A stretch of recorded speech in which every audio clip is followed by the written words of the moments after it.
Il y a un an, le samedi 13 avril, les rues du centre-ville de Nouméa étaient remplies de monde.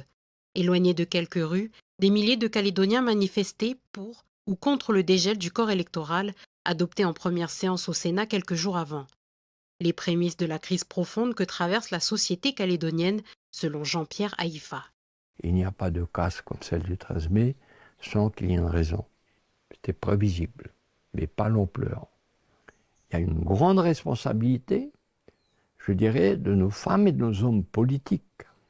Parce que certains propos qui ont été, je dirais, utilisés, qui ont été médiatisés à outrance, n'avaient pas lieu d'être. On est ici, chez nous, tous chez nous. Voilà, simplement ici, c'est la Calédonie, c'est la France, c'est la Calédonie française, c'est chez nous. Merci. On ne laisse plus rien, on ne négocie plus rien. Il faut aller chercher quelqu'un, il va faire tout le monde.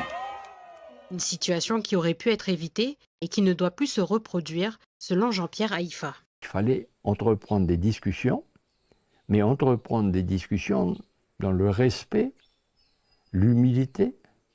Et on a eu l'impression que d'un côté comme de l'autre, on voulait radicaliser les positions dans un but, c'était les élections provinciales. Parce que dans ce pays, ça fait des décennies qu'on va au vote pour ou contre l'indépendance. On doit faire les prochaines élections pour la construction du pays, pour la construction du destin commun, qui est une opération qui a été ratée pendant toute cette période où on aurait dû le faire. On a parlé du destin commun, mais dans le même temps, ceux qui parlaient du destin commun, qui n'y croyaient peut-être pas forcément, font une proposition d'un double drapeau. Une situation dans laquelle la responsabilité de l'État est souvent pointée. Dans un article de nos confrères de Demain en Nouvelle-Calédonie, on y découvre les échanges entre le Haut-Commissariat et le ministère de l'Intérieur et l'inquiétude montante du Haut-Commissaire à l'approche du 13 mai. Des signalements que Jean-Pierre Haïfa a également eu l'occasion de faire auprès de l'État. Quand on parle du dégel électoral et que l'État prend à la légère toutes les remarques qui avaient pu être faites ou les notes qui ont pu être faites aux représentants de l'État de dire attention, on est sur un baril de poudre, personne n'a pris en considération.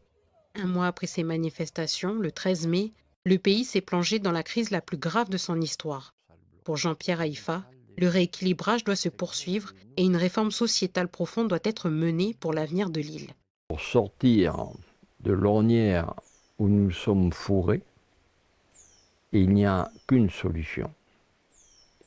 C'est d'être capable de se regarder en face, d'être capable de se respecter en toute humilité, ne pas oublier non plus la parole de ceux qui ont signé les accords de Matignon, mais surtout ne pas oublier ceux qui sont morts pour la paix.